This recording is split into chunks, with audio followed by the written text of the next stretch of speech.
తాము తీసే ప్రతి సినిమా హిట్ కొట్టాలనే భావిస్తుంటారు దర్శక నిర్మాతలు. అలా అనుకొని మూవీస్ తీస్తుంటారు. పిక్చర్ హిట్టా ఫట్టా అని నిర్ణయించేది మాత్రం ప్రేక్షకులే. వారి చేతుల్లోనే నిర్ణయాధికారం ఉంటుంది. చిన్న సినిమా పెద్ద సినిమా అని తేడా చూడకుండా మూవీ నచ్చితే మంచి రివ్యూస్ ఇస్తుంటారు మూవీ లవర్స్. కోట్లు పెట్టి తీసిన సినిమా నచ్చలేదంటే ఒక్క షోతోనే ఇంటికి పంపించేసిన దాఖలాలు ఉన్నాయి. సాధారణంగా ఏ ఇండస్ట్రీలో అయినా గెలుపోటములు కామన్. కానీ ఈ ఇండస్ట్రీ ఓ పెద్ద వలయం. మూవీ ఓ చైన్ బేస్ చేసుకొని ఉంటుంది. సినిమా హిట్ అయితే ప్రొడ్యూసర్స్, డిస్ట్రిబ్యూటర్స్, ఎగ్జిబిటర్స్ లాభపడినట్టే. నష్టం వచ్చినప్పుడు వీరు కూడా లాస్ కావాల్సిందే. ఓ సినిమా మహా అయితే 100 కోట్లు లేదా 200 నుండి 300 కోట్లు నష్టపోవడం గురించి విని ఉంటారు.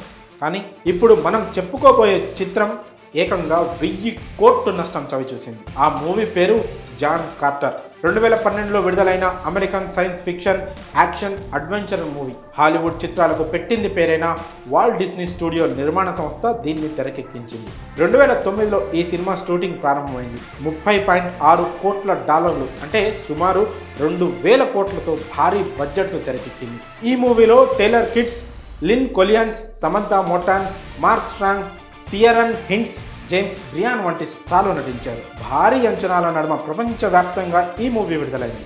కానీ బాక్స్ ఆఫీస్ వద్ద అతిపెద్ద డిజాస్టర్ చిత్రంగా మిగిలిపోయింది. పూర్ విఎఫ్ఎక్స్, భారీ అంచనాలు, పూర్ ప్రమోషన్స్ వెరసి బోల్తా కొట్టేలా చేసింది. ప్రపంచవ్యాప్తంగా 28.4 కోట్ల డాలర్లు గ్రాస్ కలెక్షన్ రాబట్టుకుంది.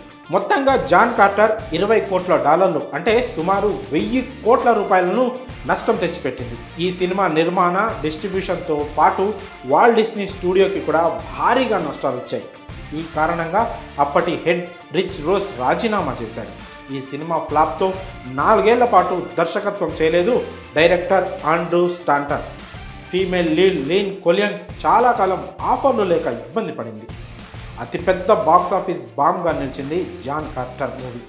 మరి ఈ సినిమా ఫెయిల్యూర్పై మీ అభిప్రాయాన్ని కామెంట్స్ రూపంలో తెలియజేయండి.